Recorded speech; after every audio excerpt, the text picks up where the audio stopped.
All right, we will call this Board of Directors meeting to order at 6:06 PM. The board has a land acknowledgement anti-racism statement posted to the website. Roll call tonight. We have Keith and Asia with excused absences. I think Ryan might be joining on Zoom. I He believe was going to try to join on, but might maybe may not. make it, so. For minute sakes, I guess, this moment, Ryan, Stu, Asia, and Keith are not with us. Gail is on. All right, do I have a motion to adopt the agenda? Motion to adopt the agenda. Second. Works. All right, all those in favor? All right, that passes. Any announcements? Here, I got one. I just want to remind everybody about the 50th anniversary celebration on August 26th. So the morning starts at 7:30 with a regatta at PM Beach, and then moves over to the rec corridor from 11 to 6. There'll be lots of fun and prizes and food and music all day. And then at 8 o'clock, there will be a movie, Guardians of the Galaxy, no charge. Come have popcorn and enjoy it. Thanks. Also in the regatta and at the event, we do need some volunteers. The regatta does need some safety observers for the race. Shouldn't be too much of a big deal, just a little paddling around out there, but it's a good idea that we have them for people. So anybody wanting to paddle out there, just hang out for a little bit while we race, it's like we really could use your help and we need you to sign up to do that. And there will be volunteers needed for the rest of the event. So check with the Welcome Center and sign up. Thank you. Thank you. Any other announcements? All right, not hearing any. Move to the next item, which is proper comments. There are none here. Actually, I have one.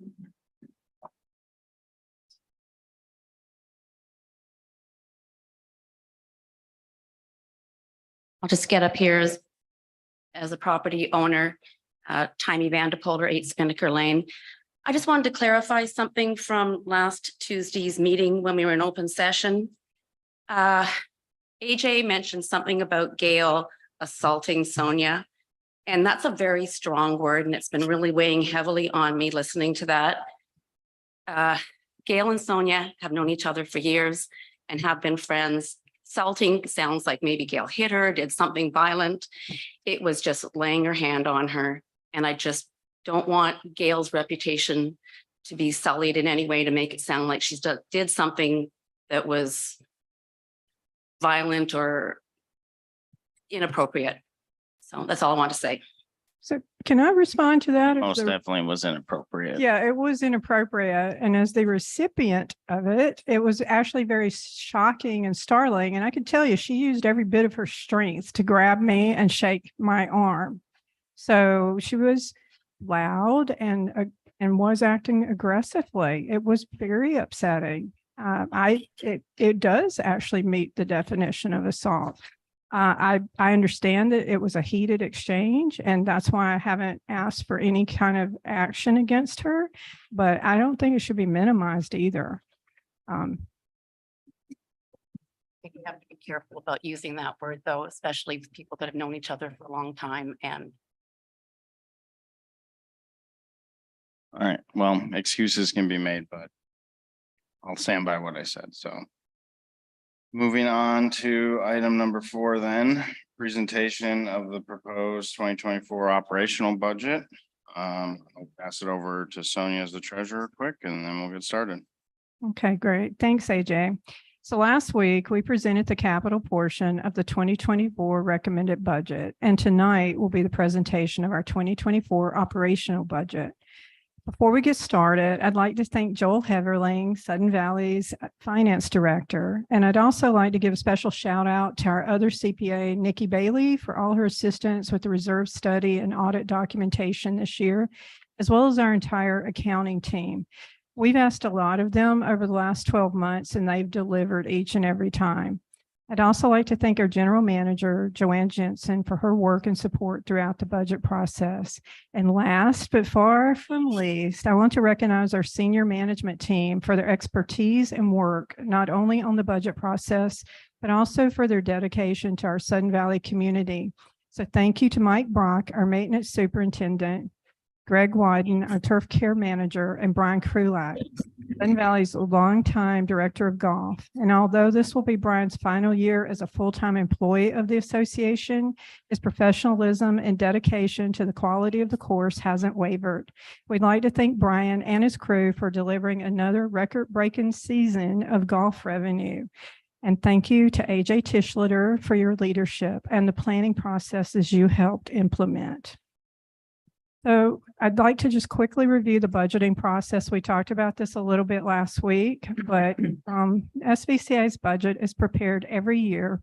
This annual budget is approved by the board and voted on by the membership to be executed over the following calendar year.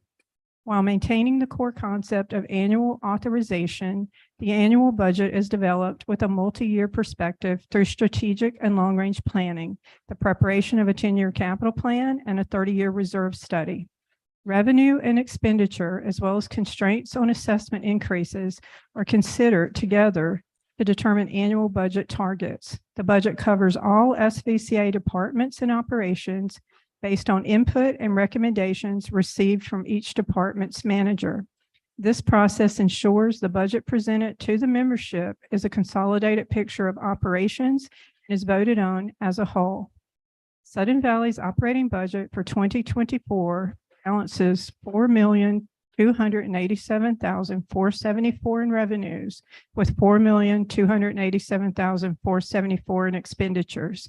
The proposed dues for a developed lot in 2024 will be $146.06. The proposed dues for an undeveloped lot in 2024 will be $138.71. So what is covered by the 2024 annual assessment? Well, there's 4 components that go into your annual assessment. The operations fund, which is annual revenue and expenses for all amenities and HOA services. The capital repair replacement reserve fund, and those are funds for major repair, replacement, restoration of all common area components and equipment. The roads reserve fund, which is the funding of major roads, bridges, and culvert work, as well as the mailboxes reserve funds. These are anticipated expenses for cluster mailboxes and parcel boxes.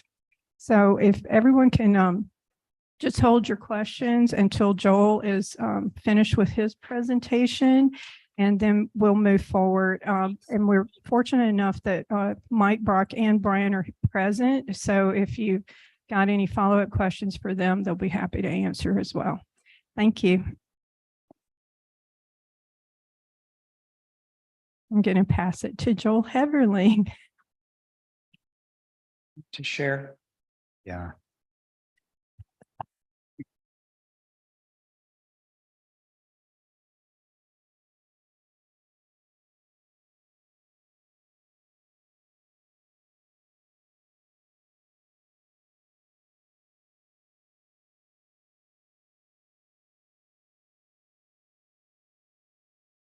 Okay, so I'm going to be going over the 2024 Sudden Valley. So this is the operating budget. Like Sonia said, we covered the capital budget in great detail last week at this time.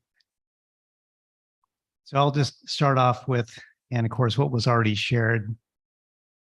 And what this is the budget document. We'll put this online shortly after this meeting.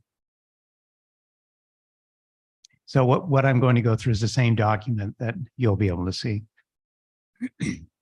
So just in terms of like what your annual assessments cover, of course, this is in here last year as it is this year again, but obviously the $146.06 for developed lots and $138.71 for undeveloped lots covers the operations fund. Actually,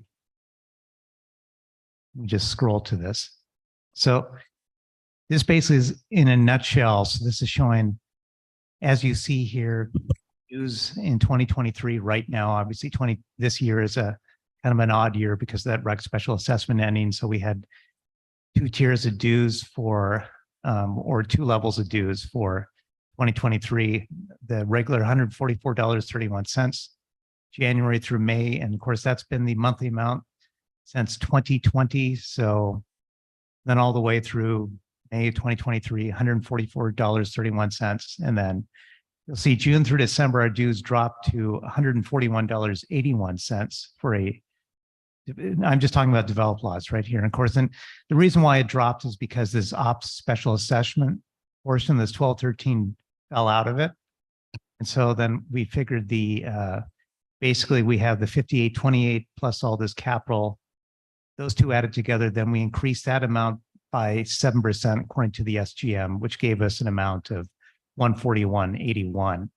So when you see these dues in terms of $146.06, we're comparing that to the monthly amount that you're paying right now, which this will be the amount December of 2023. Since most people, vast majority of people pay their dues monthly, they don't prepay them. You know, we do have a portion of people that do that, where they prepay for the entire year. But for most people, you know, if they want to know, well, how much am I paying right now this month versus how much I'll pay in January, then it'll go up $4.25 to what you currently are paying right now, the $141.81. Then I guess, you know, if you were to compare it to like 2022, December 2022, obviously you were paying $144.31. So then for it to go up to $146.06 would then be an increase of $1.75 over what you paid at the end of December 2023 in terms of the monthly amount. For undeveloped lots, it's the exact same thing. Although undeveloped lots, people might have remembered that we elected not to increase it a full 7% last year because it was really close to the 134.67 anyways. So just to save in money, like sending out new coupon books for these people, we just basically locked it in at 134.67. So their dues, you know, will go up to 138.71. That's another 3% increase from the 134.67. So we kept that pattern between vacant or between developed and undeveloped lots.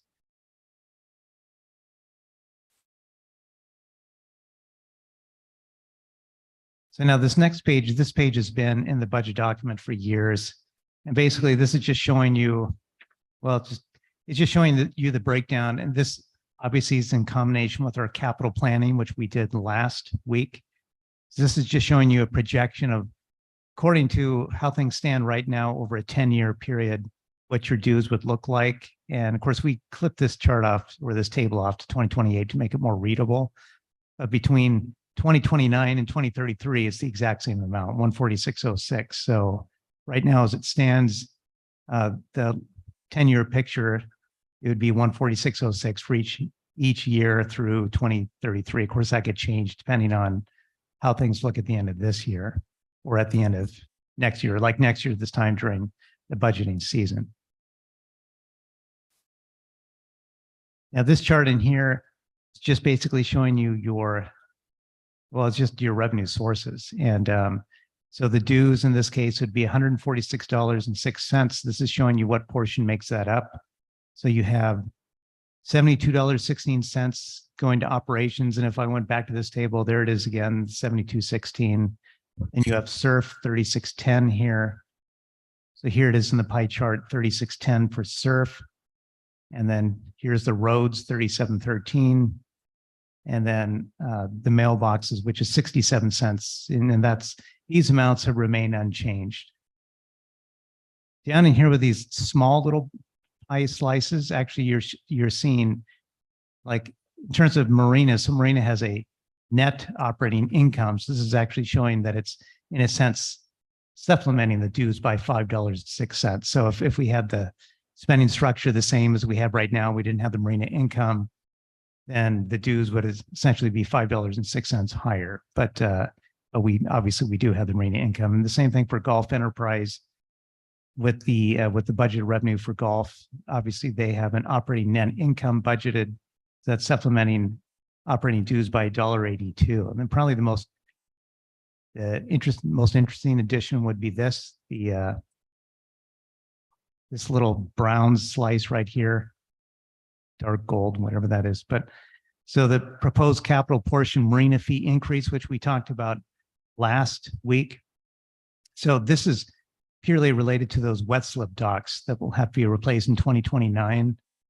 And so this will be an advisory vote that'll go on the ballot. And basically what it's asking for is to increase marina fees. So we have 88 wet slips. So it's to increase the marina fees by $1,200. So that $1,200 increase will not go to operations. It'll actually go to capital, to surf, to it, and then it'll build up over the years to help pay for that dock that will be replaced in 2029. And then it would have to be replaced, essentially again, 20, 30 years later after that. So right now, as it stands, $105,600. With that fee increase, that would be supplementing dues by $2.97. So this next page, summary of operations budget by department. So this is a handy little table. This is showing you on the budget how much is contributing from each department. So obviously this top part in here is the subtotal of the net expenses, because some of these departments also take in revenue, like facilities certainly does, rec does, obviously, and common cost takes in some small expenditures beyond the dues. Small revenues beyond the dues. So basically it's the revenues that they take in, and then obviously they have more expenses than they take in revenues. That's giving you basically a net expense, for example, in facilities of $181,851. And then down below, you'll see these are the departments, with the exception of the dues income. We call that out separately. So that's the amount of income that will come in just strictly from dues. But then you have golf enterprise, you have operations net marina income. So this is basically the golf enterprise. This is showing you that the golf and turf departments combined together will take in a budgeted $64,457 of net operating income. And the net marina income, $179,950, same thing. And that's actually what's contributing to these amounts that I highlighted here, in terms of how it supplements dues in a sense. So now this next chart is, so if I just scroll back up here just for a second, so you see that $72.16 of the dues that goes to operations. This chart here breaks down where that $72.16 goes to what departments. So this is basically the common cost department, property taxes, views, insurance, legal, $8.47. Admin department here, which is operations, $15.06, counting, $10.32, facilities, $4.73, maintenance, security, rec, and pools, and so on with those breakdowns. But all of these amounts come up to $72.16, which is, as I highlighted, the operations portion of the dues, of the monthly dues, that'll be $146.06, the proposed dues.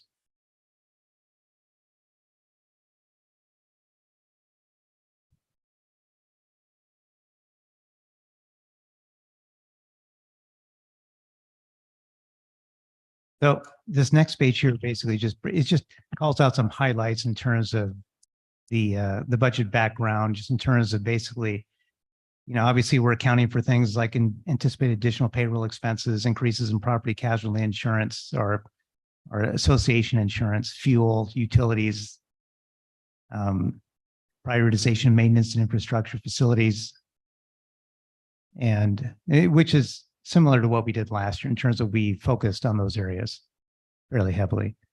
And then it talks about how the 5-year rec special assessment expired at the end of May 2023. And one other important thing that I want to point out is this actually really needs to be pointed out is, so 2023 we have, and obviously with the rec special assessment, there's no way around fact that parks, pools, so rec parks and pools were counted for kind of, they each had their individual budgets, but they were rolled together in a sense because of the rec special assessment. So in a sense, the parks maintenance costs in 2024 will now be accounted for inside the maintenance budget. And this was as a request of Mike, the maintenance manager.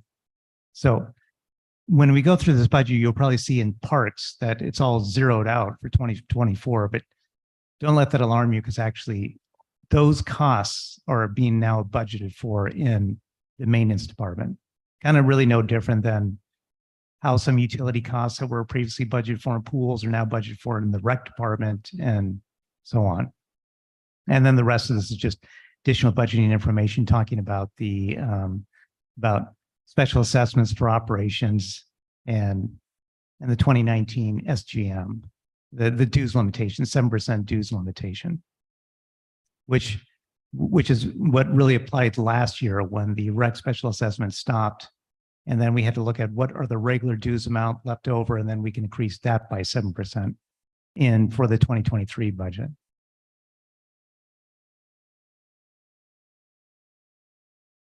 What? So after studying this and reviewing the budget request. Oh, right. Yeah. Yeah. We got to point out. So basically, in terms of, since we're increasing dues 3% from what you're paying right now, the $141.81. So that after, of course, from a careful review of our 10-year capital plan, then it was determined that that whole 3% allocation can safely be totally allocated to the operations fund. And actually, that's what you see up in here. So you'll see the dollar change in your dues at $4.25. It all is going to operations. Since we've determined through the 10-year capital planning that the amounts for serve rows and mailboxes, and especially with an advisory vote on that marina fee or the wet slips, is fine, which gives us the freedom to allocate this to operations.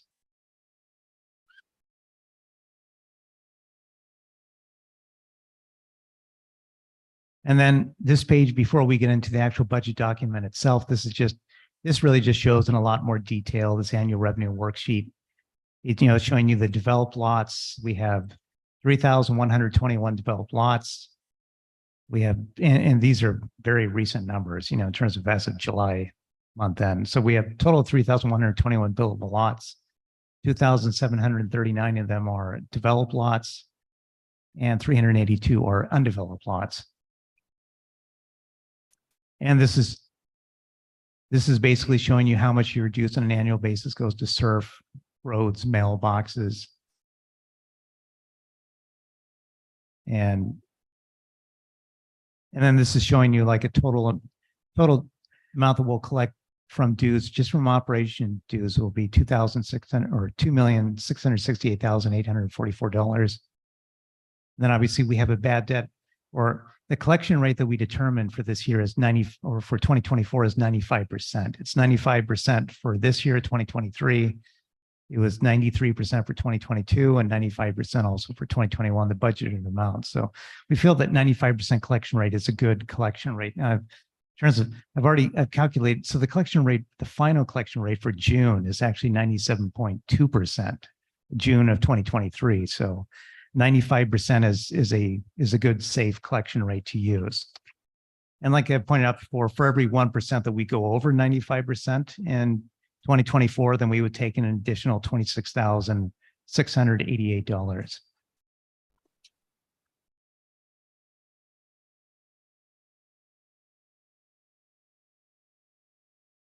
Okay, so now what I'll do is I'll just quickly go over, I'm just going to go over this whole operation budget just in one shot, and then we'll get to we'll open it up for questions at that point.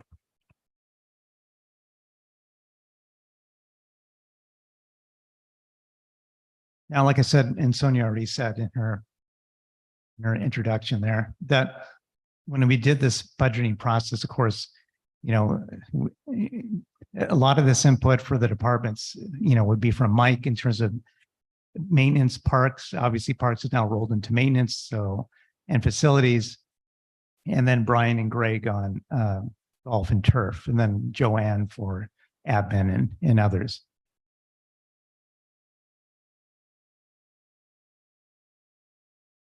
So when I go over this, I'm not going to go over it line by line. I'll do it just like how I've done it the last couple of years. I'm just only going to hit on material changes, like big things that appear to be pretty big, like even advertising income. I won't even talk about that, even though it says 11.76%. That's only $4,000 increase from 2023, unless someone actually has a question about it later on. But in terms of the first thing that I'll just point out real quick, and we've already talked about this, here's the dues. This shows you how the dues is going from 2023 to 2024. There is the 2,668,844, and then this reflects a 95% collection rate on this total amount, which gives us 2,535,402. Now this is reflecting, this is 13.1% increase, and from 2023. But keep in mind, part of the dues in 2023 was also while it is being that rec special assessment that went through May. So the rec special assessment 2024, there is no rec special assessment. So you have a higher number being based off of the 2023, because you'd actually have to take this ops members dues, then you'd have to add in the rec special assessment amount in 2023. That would give you a more comparable number to compare it to this number.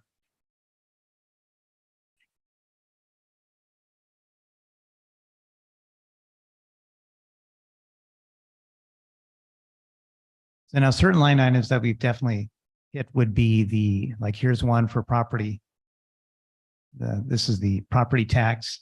Obviously, we've increased that to 1.4% to reflect like this year's actuals in 2023 property taxes going up. And we did the same last year.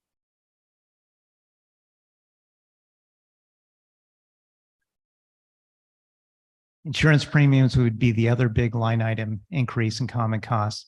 And we're doing this the exact same as we did the year before. Last year, we also increased it at 8%, and we'll go ahead and increase it 8% for insurance premiums this year too. Of course, that doesn't mean insurance will go up another 8%, but we'll budget for that just to be on the safe side.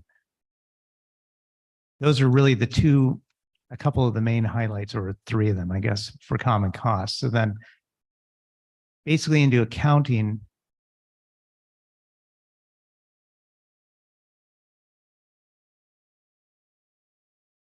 so now this is where I'll point out another thing increase that we've done is for salaries. So we've just budgeted, some departments won't exactly look right on because there is some variations going on with departments. If we shift hours around or possibly budget for an increase in salaries for people who will take on additional duties. Maintenance is one of those, or that could take on additional duties. So what we did just generally is we took the current rates and then we increased it 3%. And that's in terms of, like, you know, the possibility of like merit type increases. That doesn't mean salaries will automatically go up 3%, but there's a possibility to raise them 3%. This is a big line item, actually, that I'll point out again, the payroll medical benefits at 10.62%.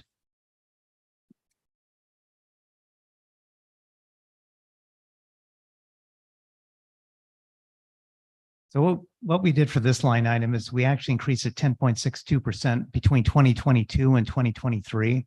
So currently it's $730 in 2023 budgeted per employee.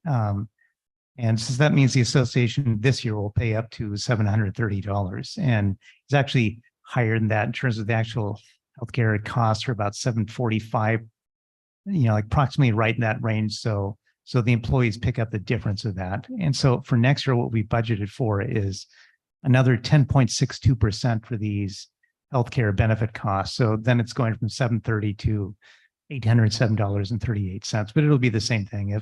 If the actual payroll costs are over that, then the employees would be on the hook for that additional amount. But maybe it won't be. Maybe it will come in at that.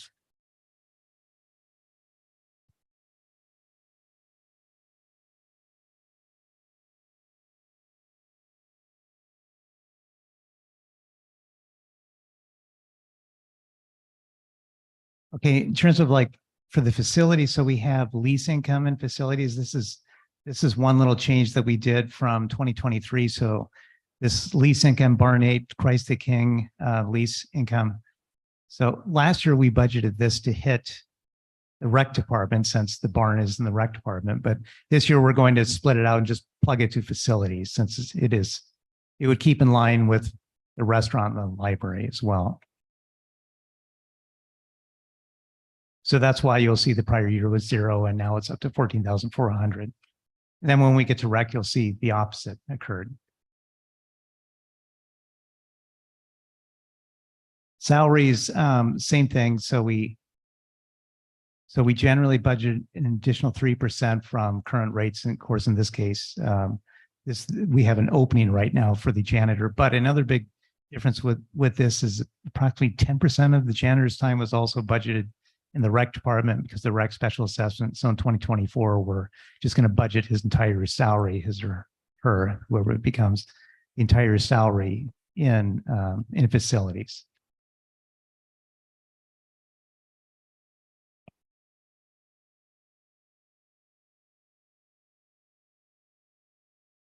Okay, so just the utilities in general.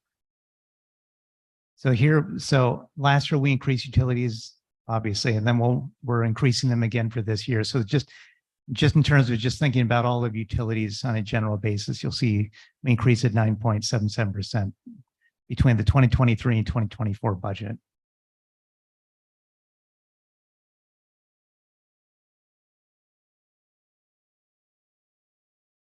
Okay, the other real line item on here would be building R&M contract vendors. And of course, is at the request of Mike to get these to go from 16,000 to 45,000 to reflect more of a reality of like, for example, you'll see in 2022 was close to 39,000. And by the way, on here, I should point out too, this on the budget document, this column here. So you have 2019, actual 2020, 2021, 2022, obviously. And then the last column is the May 2023 year-to-date actual.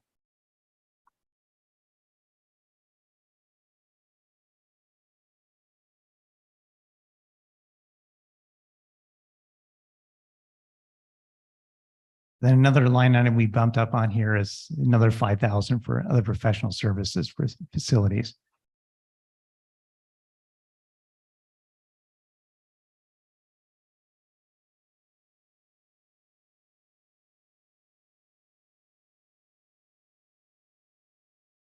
Okay, so for golf management, so Brian set the budget for golf management.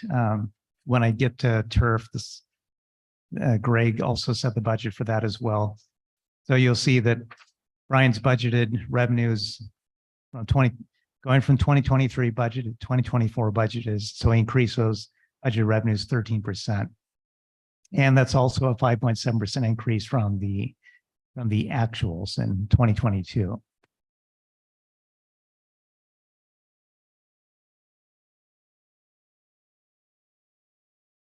Another line item on here would be bank charges and fees.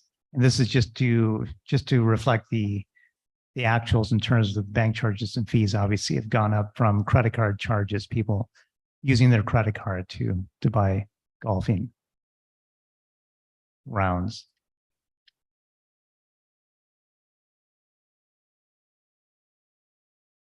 And it's the same thing. It's not really a huge dollar change, but with state B&O tax, same thing, just reflecting increase in budget for the increase in state B&O taxes because of the increased revenues, which is good. Now, payroll and benefits for golf and actually for turf. So it's been budgeted for.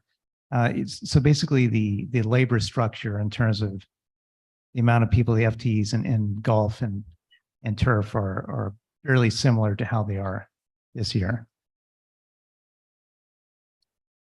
And there. No, I guess so. Vehicle fuel is another category that we bumped up as well. We did the same thing last year.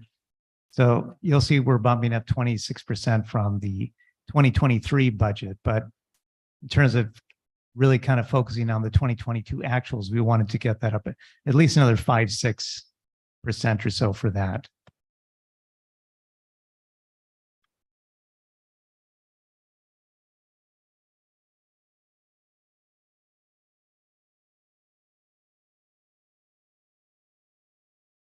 Now into the rec department. Obviously, this is the biggest change for rec. These two line items, the recreation special assessment, the bad debt expense, which dovetails onto that. But obviously, you'll see in 2024, these are now 0. And 2023, it's 181,443 because this is the rec special assessment that only goes January through May. And at that point, then it drops off. Which is why obviously the budget is less than you would see in previous years because these are full years with the rec special assessment in it. Lease income for Barn 8, you'll see this is the Christ King lease that I called out in facilities. So that's why you're seeing this drop to nothing in rec, since it's accounted for now in facilities. Facility rentals, this is one where it's just an increase in the budget to reflect the reality of like the 2023 or 2022, excuse me, year-end lease income for facility rentals.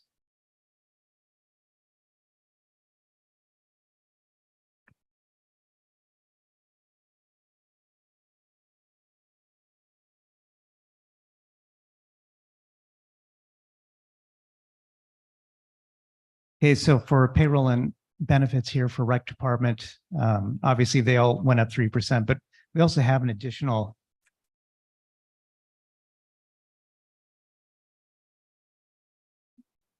hours budgeted here in rec because of the rec member services position that's purely budgeted now in the rec department. So that increases, probably another 1,000 hours or so budgeted labor for this.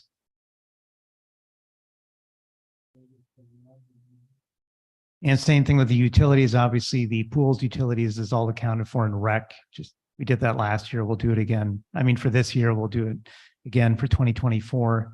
But you'll see the utilities has gone up by 22% according to budget. And if you look at the actuals, it's gone up by about 6% from 2022.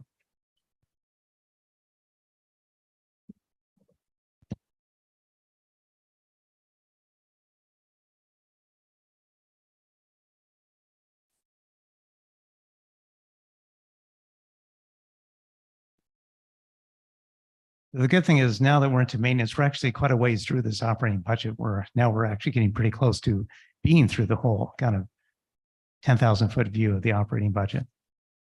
But salaries and payroll for, you'll see first of all for the weather event. So we'll budget for one good weather event. Now we did use about 12,400 of weather in 2022. So 10,000 is fairly in keeping with what happened in 2022. And so we're just going to repeat what we budgeted for this year as well in 2023. Rec salaries. Now this definitely has gone up. We're also budgeting in terms of for possibility for additional duties or some of the rec people if any sort of changes are made. I mean, for the maintenance people, if any sort of changes are made.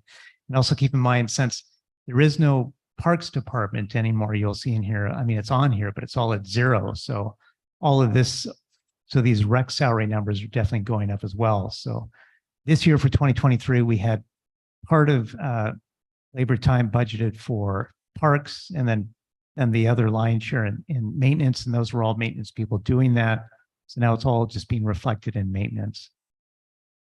And on top of this, outside of this, there's also over 2 full-time FTEs budgeted for for just pure roads department work as well, which is outside of the operating budget. And of course, that's paid for by the CVC roads fund money.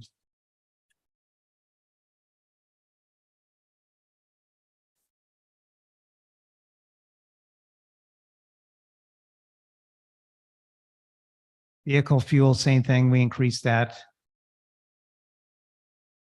So it's a good over 5% increase from the 2022 amount spent on fuel.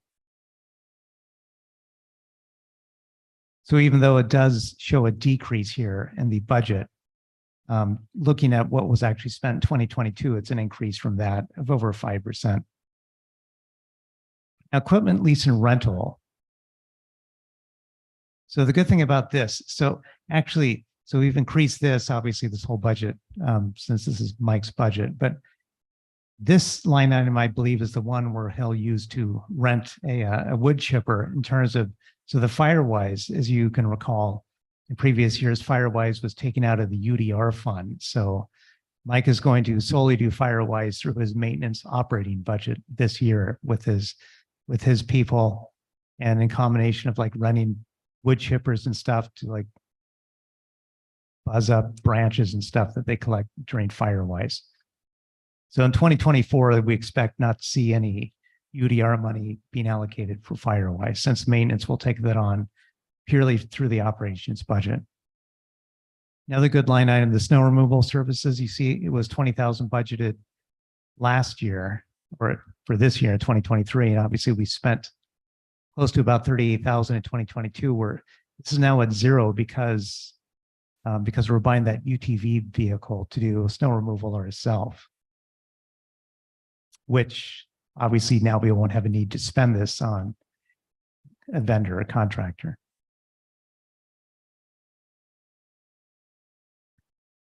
Other professional services going up, and this is going to be for vacuum street sweeping.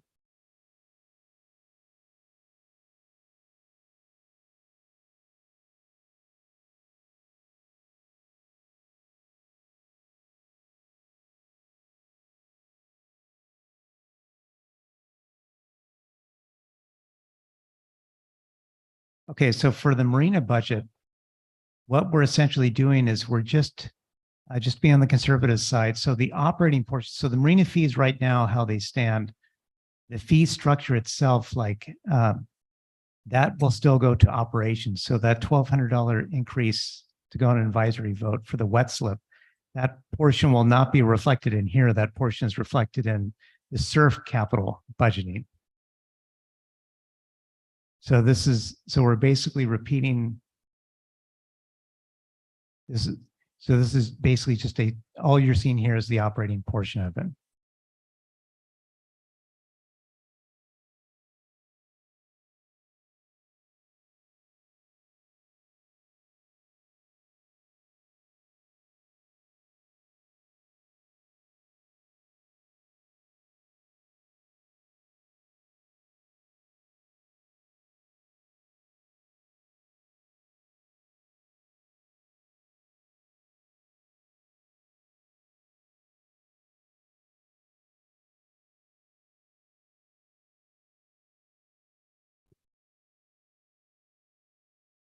So one of the reasons that you see an increase on the marina dry slips, it kind of jumps up exponentially, is because that we have more dry slips, and plus the board increased the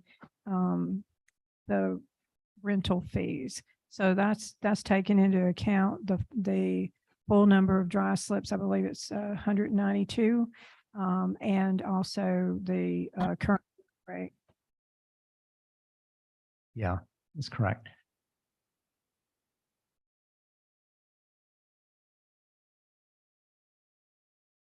The admin budget, good thing about this, there's nothing exciting going on here. That one's not even worth talking about. So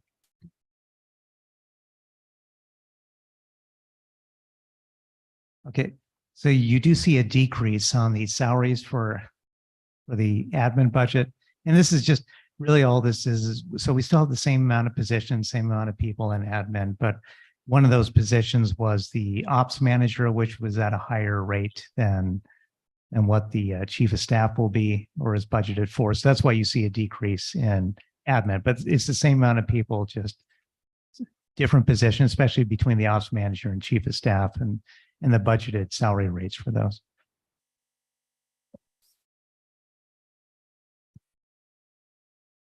But I mean, of course, the other positions are all budgeted to go up 3%. It's a buffer in admin as well. Okay, so when you get to parks, so this is what I was talking about in terms of you'll see the 2024 budget column, how these are all zeroed out because we're not budgeting anything in parks. All of this budget is now in maintenance. So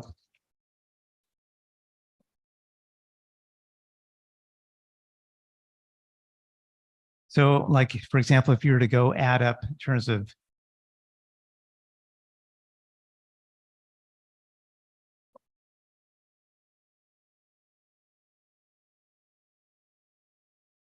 go. Okay.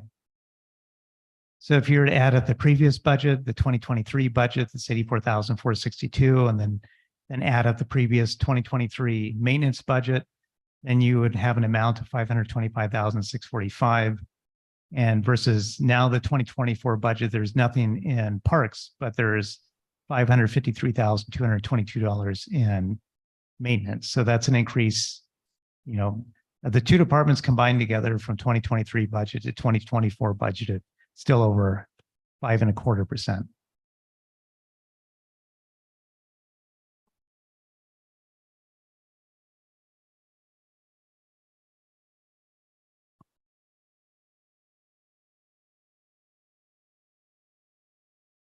Okay, so the big thing with the pools line item really is just this pool management. Obviously, we're just reflecting Cisco's contract price in the actual budgets. So it's just more a reality of what it is. Now, 2022, you'll notice fees were quite a bit higher, and that's because there was a water leak in the pool, which increased the maintenance costs of Cisco's costs to service that pool. And that's been obviously fixed. So we don't expect to see this again. That's why now we're just budgeting the straight contract cost from Cisco.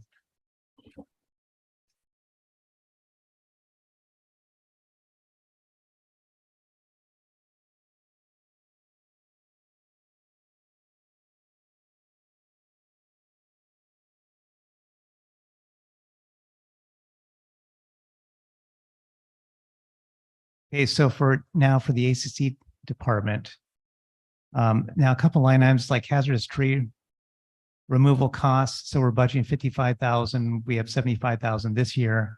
Of course, we feel fairly safe doing that in terms of we spent a lot of money in previous years catching up on hazardous tree removal work.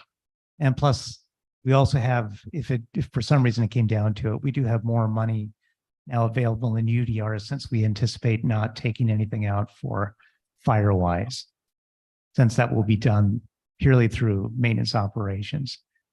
Now, the big line item here in security is the professional security services contract with Pacific Security. Obviously, it's going from 206,000 to 290,000 for 2024. And this is just a reflection of this is now going to be what it's going to cost for 2024 with the contract price.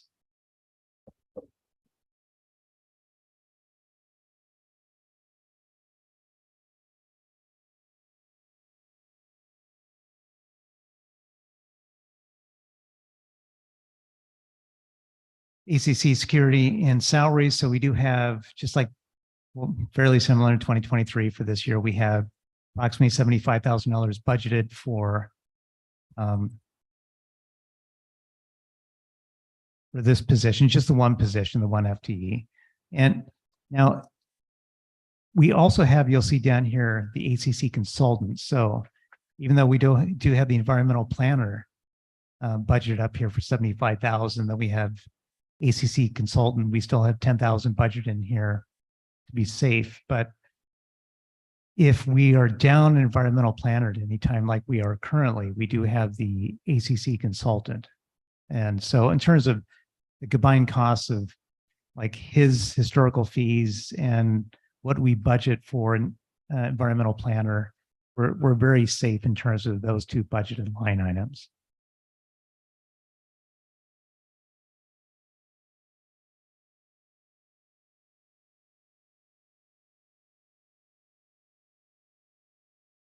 Here's an item right here, like in vehicle repair and maintenance. This is also another line item, vehicle repair and maintenance, that is now accounted for and solely in the maintenance department.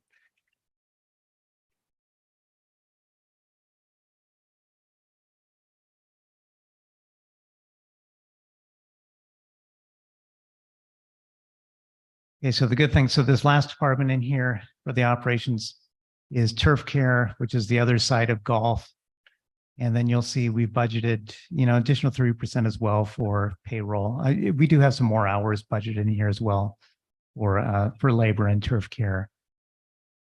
And plus the increase in the medical costs, which I already pointed out. And we've also realigned some hours. So the mechanic did have half his time previously going to maintenance, then the other half to turf care.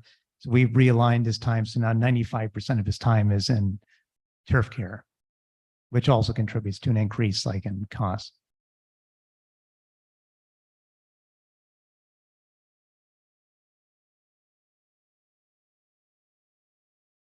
And same thing with utilities. So this budget amount of 9,007 compared to the 2022 actuals. So we're increasing those 6% from actuals.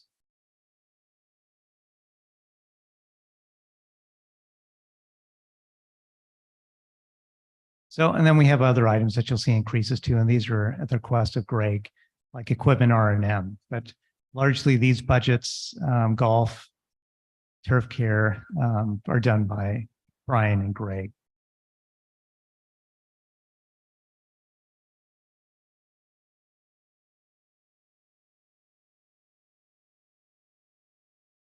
And then with vehicle fuel, of course, we increased these as well, over 5% from 2022 actuals. But in terms of like a 10,000-foot view of like the operating budget and notable changes on it, those would basically be the most interesting changes, if you could call them that. So I guess at this point, then we would be open to questions on if anyone has any on the operating budget or the due structure at all.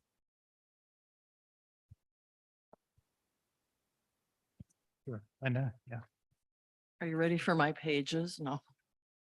So the first thing I noticed that was missing is last year we got an FTE staff by department numbers. There's not one included this year. And I was wondering if with the marina rates change, if we can get a breakdown of each of the ones of this is how much they're going to be charged. Because if you're going to have change in rates, you're going to have to be able to adjust the fee and schedule. Those are the rates we already approved. They're posted onto the So website. they're not going to increase the only. It calculated in. Not for storage either, correct? Everything's staying the same in the marina? Well, that's going to depend on the general manager's recommendation to the board coming up in the new year, but it's based on the current fees. We didn't calculate an increase. Okay. Yeah. So the numbers that we're seeing in here are based on current. Actuals, yeah, Action. yeah. All right, that's what I was curious about. The other thing that I was wondering about is there's an increase in the advertising income. Is that going to be an increase in rates or just you anticipate to allow more advertising? More advertising. Okay. And then I was gonna ask about the union contract. We're at our 2-year limit. How is that gonna possibly affect this? Nobody's. Negotiations are scheduled to begin in the second week of September. I can tell you too, just overall in terms of like FTE count. So basically on this budget, it's for the most part, it's unchanged. Actually, it increased 0.9 FTEs from the 2023 budgeted FTEs. So it's pretty much the same. I know, it's just, I'm sure people are gonna ask out there in the community. I know there was kind of a flap and I don't know if it's better. to That's go with- why we removed to it. go with FTEs or actual people in departments.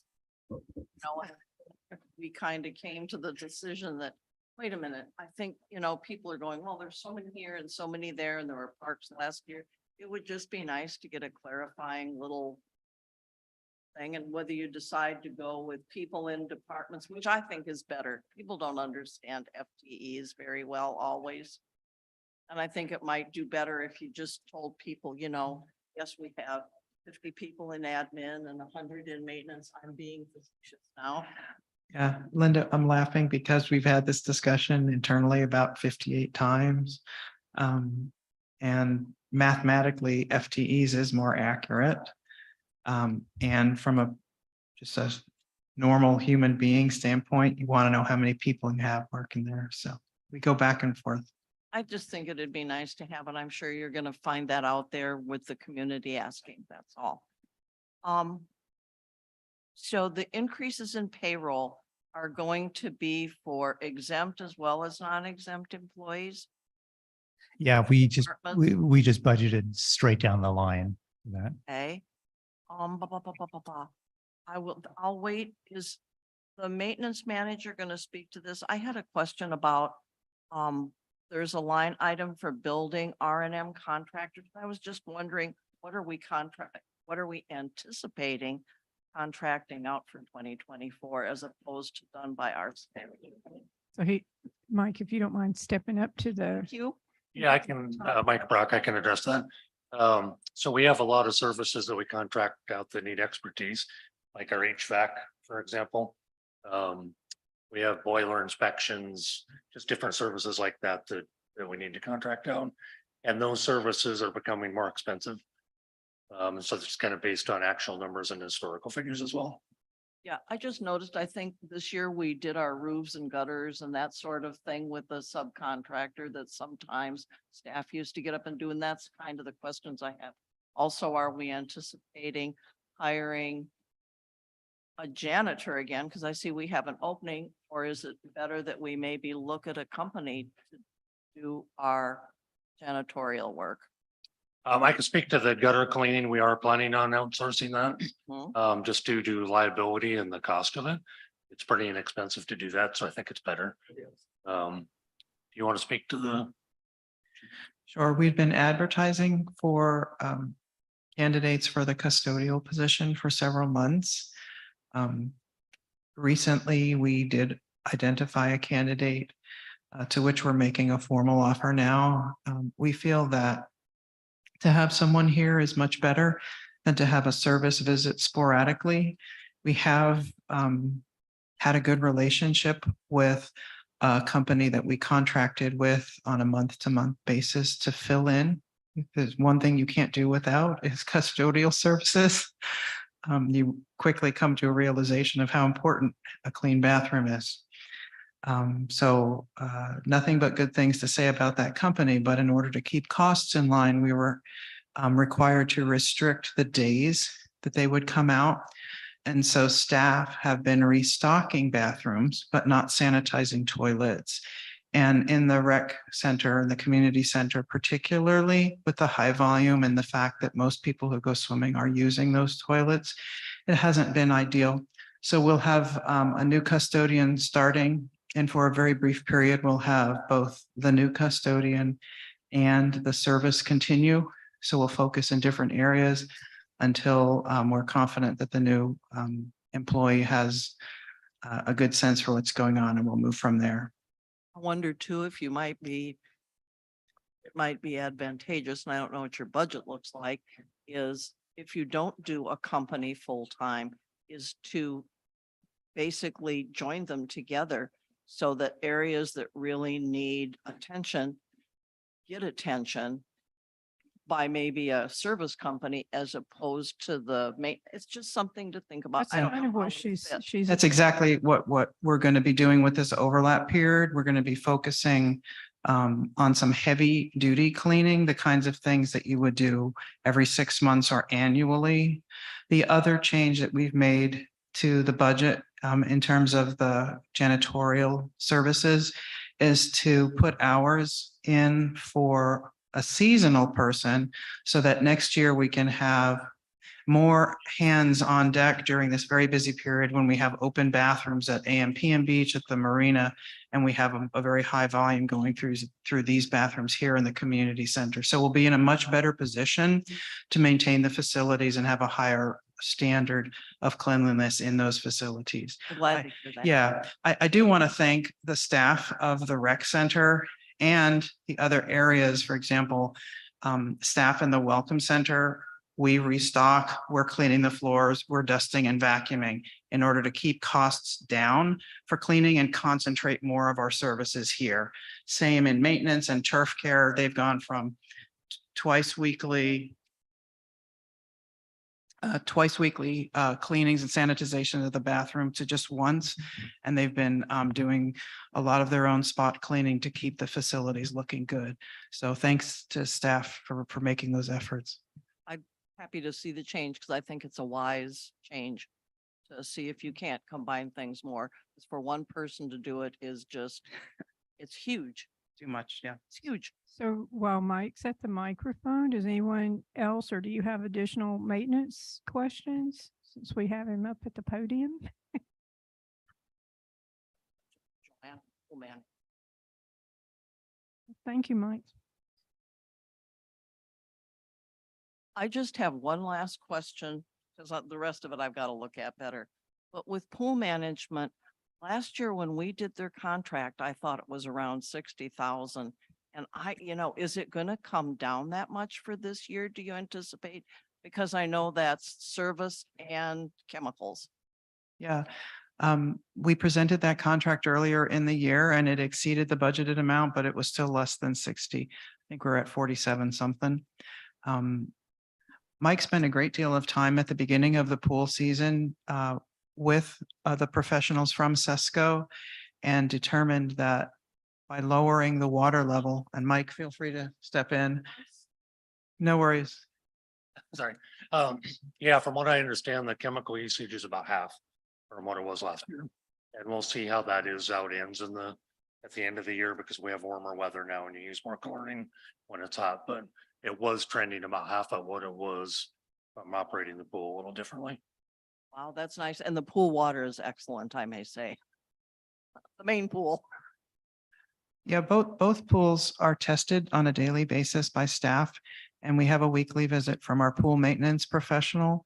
And we just had a visit from the Whatcom County pool inspectors, and that went very well. They were very complimentary. So despite the high volume of use, we're seeing very high volumes at the pool, although not in the morning. So if you're a swimmer, come in the mornings. It's gorgeous. The pool is heated and there's plenty of lanes open. But despite the high volumes, we're seeing a very clean, sparkling pool experience. So congratulations to that staff. I have one question also for Joel, and it has to do with our Yeah, bank, Mike. with our bank fees. So there's a big increase in those. So I know if I use my card, I pay more. So do the banks, because the interest rates are up, also charge us more per card usage? Is that why the change in the fees? So on golf, she's probably talking about golf. Part of that is and Brian can speak to what's going on with golf. Sorry. That's okay. Yeah, so I know, and with respect to golf, our rate has not increased, but our usage rate, and that was really spurred on during COVID when people were asked, we weren't handling cash as much, and credit card usage skyrocketed, and that has not changed. That's remained constant. So we expect that trend to continue, but our rate, we still, I think, are just a little under 3% on our merchant or processing fee, and that's remained unchanged. Okay, thank you. Thanks, Brian. And remember, since it's a proportion, as the revenues get higher, the fees go up. I used to do that, unfortunately. Looks like Gail has a question. Can you hear me? Let's see. Okay, let me.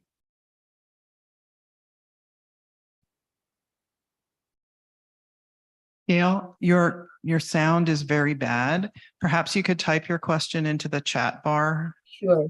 Really quickly here. Would that be the team chat or something down at the bottom? Let me just look here. Yeah, it's the menu bar at the bottom. There's a chat bubble and it says chat under it. Just click that and the box will open. You can type. Unfortunately, it's sorry. I don't know. Can no one hear me? It's a simple question about why security went up so high. The question was about security increases. Oh, Exactly. Thank you. Thanks, Gil, and thank you, AJ, for the translation. Um, there have been a lot of articles written in the media about the effect of COVID on salaries and the difficulties that most employers are having attracting quality staff to fill their openings. So last summer, we were notified by our security vendor, Pacific Security, that they could no longer continue at the rate that had been contracted. The management then, that was before I joined, did engage with Pacific Security in negotiations, and a higher hourly rate was more or less demanded. That hourly rate increase for security is what's driving the budget. We see an overage this year to the budgeted amount because the budget, even though the negotiations began in the summer, a final agreement wasn't made until very late in the process of preparing the budget, so it was no longer possible to reflect actuals for 2023. The change that you see for 2024 reflects the actual rates that we have been paying since the end of 2022. The good part, if there is a good part in all of that, because it's quite a significant increase, the good part is that we've been told by Pacific Security that they do not anticipate additional increases. So for the time being, that number is flat. So I'm just going to expand on that just to clarify that this contract went to a month to month. Part of the detail of it, I probably should. So this came up under a different general manager. We were not aware that it had even occurred until, as Joanne was saying, we moved into she came on board. But it is a month to month, and they are delivering a much higher level of service and consistent guards. So we've been really, really happy with it. It's working out well, but yeah, it was a little bit of a surprise to everybody the way it went down. I did shop around to see what other customers of such services were paying, and if anything, the 30 is at the low end, or that the rate that we're paying is at the lower end. So it's on my list to dive into that a little bit more, but there have been many other things superseding that. But for right now, Pacific Security is doing a very good job. After looking at market rates, we are getting a fair rate charged by them, and we are, as Sonia mentioned, getting much more consistent staffing and more reliable folks coming out. And since we have a complex community, I think that's a really good thing for us.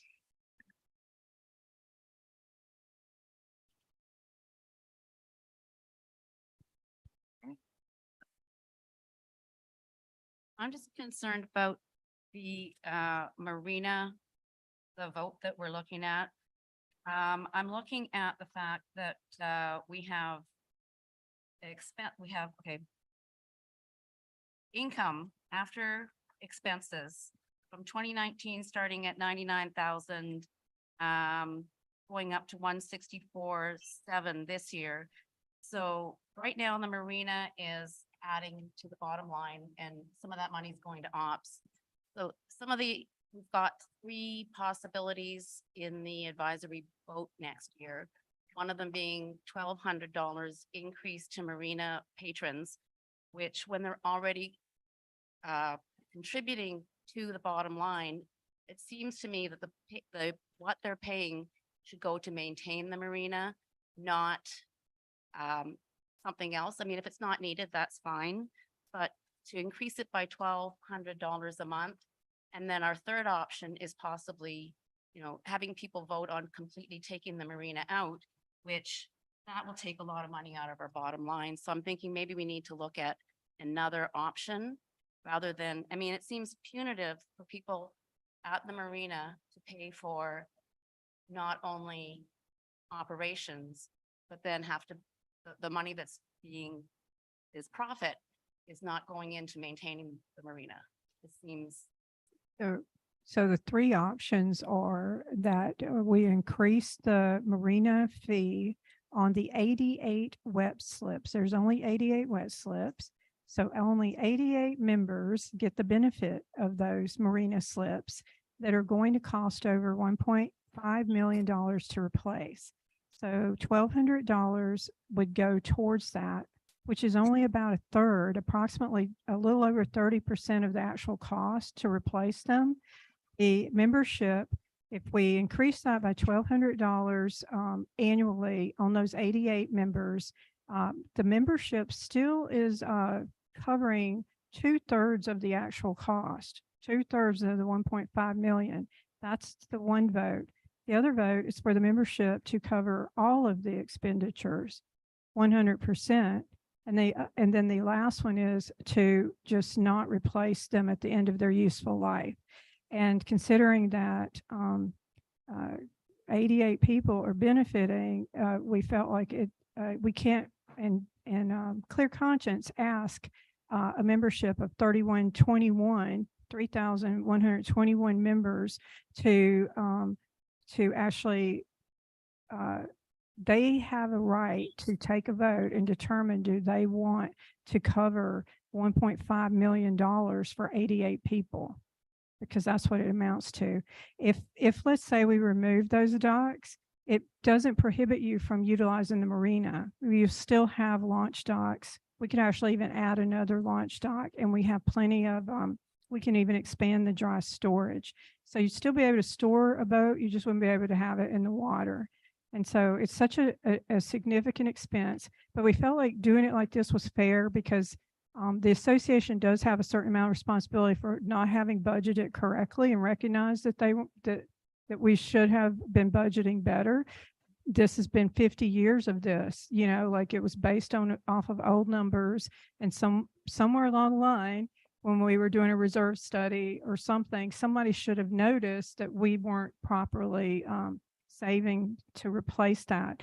So we looked at it in a fair manner to say, you know, we can't possibly ask those 88 people to foot all of that. So we try to offer, you know, a fair version of that, right? Which is either you pay $1,200 additional dollars, which puts you up to a fair market rate if you go into town and other places and you have to pay that.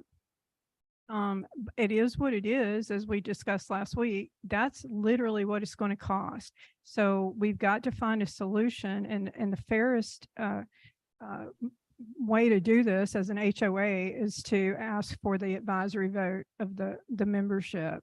And, you know, so we're putting this recommended budget forward at this amount that ensures that we're not increasing dues and we don't have a special assessment at any time to cover the marina. It's set to, if we increase those fees by that $1,200 annually, the marina docks will be replaced in 2029, and that we've also budgeted in there for that open air pavilion. But anything different than that, you know, we'll have to address and has the potential to become a special assessment.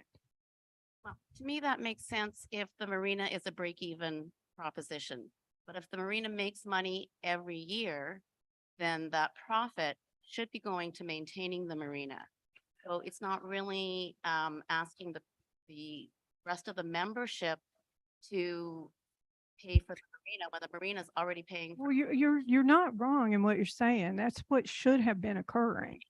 You're not wrong with that, which is why what will start to happen with this increase of the 1,200 is exactly what you're saying. So it's just like our regular dues. So you would be paying whatever your normal marina dues fees are, and then the additional portion, the 1,200, is goes to reserves that goes towards those capital expenditures and takes care of the ongoing maintenance of the marina. The problem is it was not done that way in the past, right? It's been strictly support and operations. You're not wrong with your point at all, Timmy.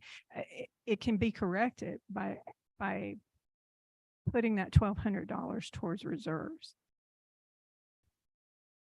It's also important to remember that the wet slips generate only a proportion of the income. A larger proportion of income from the marina is generated by launch passes and dry storage. It's only those wet slips that are going to cost 1.7 million or so to replace, not the dry slips. We just have to grade them every now and then. Yeah, and look at And the weed look at the whack. actual numbers. The marina wet slips are contributing 12 grand to our operations budget income. Well, some of that's hidden in the combo because a lot of the folks with a wet slip also have a dry slip for their trailers. However, you're absolutely right that the lion's share of the income is generated by those other activities. And just to like flip that on its head too, golf contributes income to our bottom line too. But the big difference between the golf course and the marina is everyone can go to the course and pay a greens fee and use it anytime that they want. All they have to do is get a tee time. Nobody besides 88 people get to use those wet slips. Period, because there's locked gates on them. But if you start looking at pulling out those 88 wet slips, now you're going to have 88 more people launching and you're going to have a lot of chaos down there. And no income. Well, hence the need for a second launch deck if that were to come to pass. But we're many years out from that, possibility. And there is a viable plan on the table to keep the wet slips and suggestions for different, more equitable ways to manage the rental of those wet slips so that a larger proportion of the community could benefit from that convenience. Can I get that engineering report on the docs that you promised me as well? Certainly, Timey. Thank you. It was also included when we, I think it was actually included last week in the Capitol, but It was in the packet that was distributed. The engineering report on the docs, what it was, the one, no, I don't mean what the. Oh, the assessment, the 2017 and then the one that was done later. But the engineering report that says it's end of life Yeah. and what that all entails, what's going on with that? It wasn't on last week's. No, that was the larger report about the replacement. That's But what I'm when we reviewed a while ago, the need to commission that report that you got last time, when as a board you approved that, you were provided with the 2017 and the 2021. I just remember the dates, but there were two reports and they were both relevant because you could see for the time that spanned between those two reports, the things that had occurred and the difference in those evaluations. That was an important factor in understanding the cost, but yes, I will send you those. Thanks. I might have not been at that meeting because I don't remember it. No worries.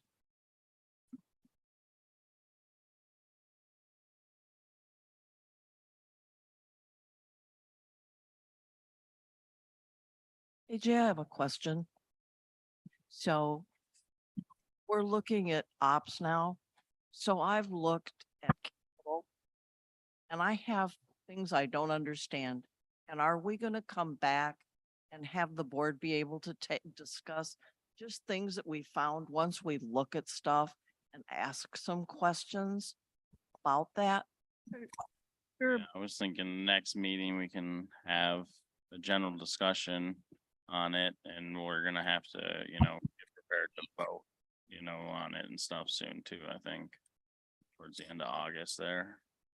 Or early September. I do you can't have remember the dates questions offhand. tonight? Well, I have how do I say it? We have a meeting next week, don't we? Yeah. Oh, It's just it's just looking at stuff and it's just. I don't disagree with the stuff that's there. It's just, I wonder why stuff is booked where it is.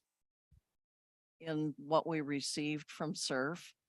And I'd like to talk about that's all. It was my biggest concern, I think. yeah, I think we can have a continuing business item on next week's agenda just to have follow-up questions on the budget. Thank you. And also, if we could talk, I don't know if things are gonna change with us moving things down. We have a budget calendar. Are we still gonna be able to stick with that current calendar? Yeah, we can put another one out, but it should be totally on track because we're still planning to vote will be September 4th for the budget. So there shouldn't be any reason that we can't hit those dates. I was thinking too, I think there's a thing in there about a town hall for the members.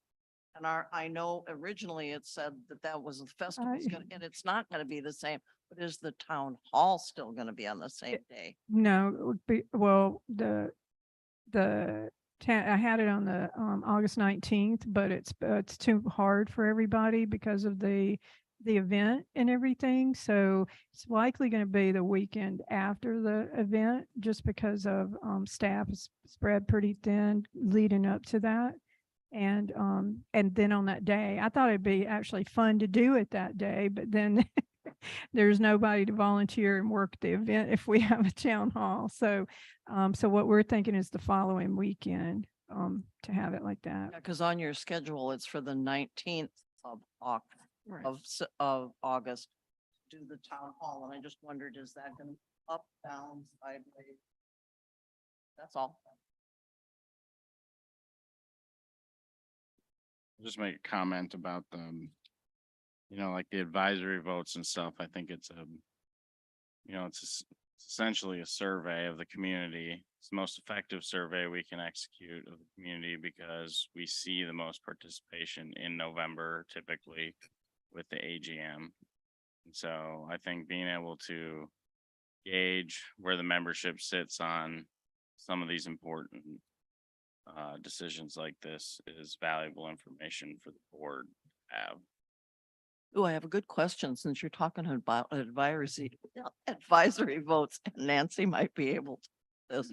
So on our other votes, we have 60% or 2/3. On an advisory vote, do you only need a simple majority? I don't even know the answer to that question. It's an advisory vote. So it's like But you're you asking a question, you're not asking the membership to approve anything for you, like we would. Oh, you're just gonna give percentages of what they vote for. It's like a survey questions. Yeah. Okay. Yeah, the board. It's just, but how do I say this? I would assume that though it's not a vote, you will basically go with the option that has the greatest number of votes. So in a way, yeah, it is a vote. Well, that know. would be the hope, but the board is, whoever the board is, isn't obligated to do that, but that would be the hope, is that they'll listen to the membership. All right, we haven't had very many just advisory votes on ballots. Are you gonna do anything with bylaws? That's the other thing we haven't had any discussion about. I don't have a plan at the moment right now, so obviously the budget first priority, so it is something we will discuss here moving forward in August. Okay, it's things we haven't, nothing's come forward, and I'd rather ask than not ask. And then go, well, you should have said something earlier. But yeah, I mean, I would anticipate there might be some small stuff, but I don't know off the top of my head right now. Yeah, I think there's some tweaking to a certain phrase. I can't even remember what it is, but there was some, I can't, you asked, I can't remember, but there is something that just needed some clarifying. Yeah, I can't remember what it is even, but it came up last year and it was like, oh, shoot, we missed that. So yeah, it's not anything substantive. So little, I can't remember what it was, but yeah, so yeah, it'll be a couple of things like that. But yeah, we'll bring any proposals forward and then, we'd probably send it to document review to draft something up and finalize it with Richard and bring it back to the board.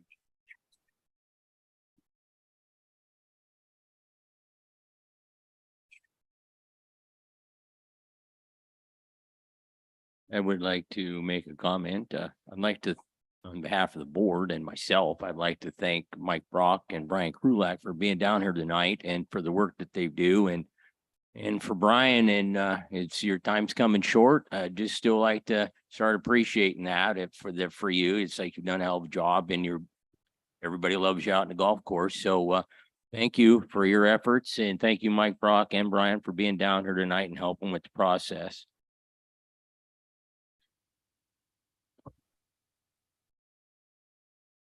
So just, I guess it feels like things are kind of winding down. So I guess for the community's sake, thinking about it, basically there's a 3% increase proposed, all of which would go to operations. So operations is getting around a 6% increase.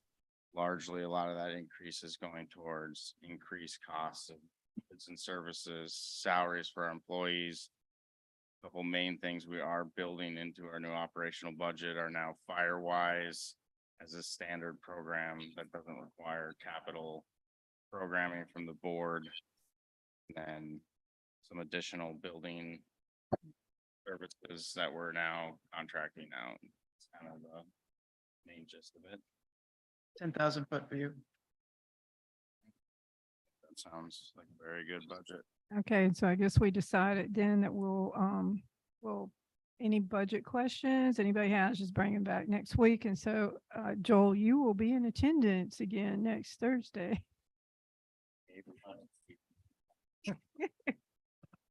Is Yeah, there- we'll get a digital copy sent out of the stuff too, for those people who weren't here.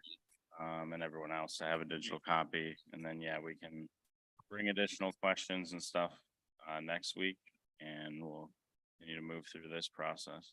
Are we gonna post online for the membership in case they want to look at this stuff too? I don't think anything's gone out yet.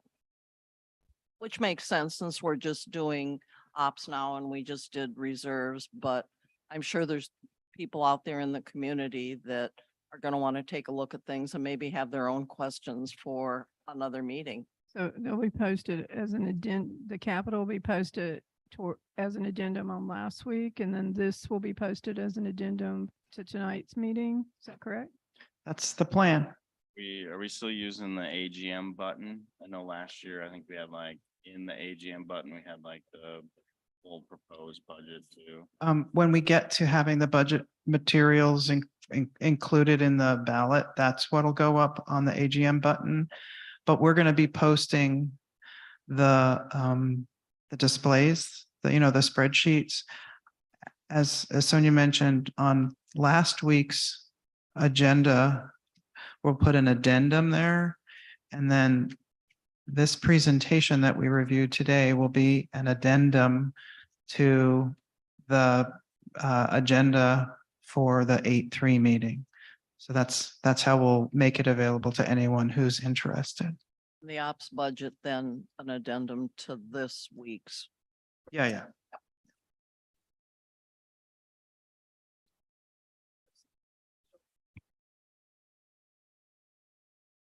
So that'll give everyone a week to continue to review the capital budget from last week and further dive into the operational budget.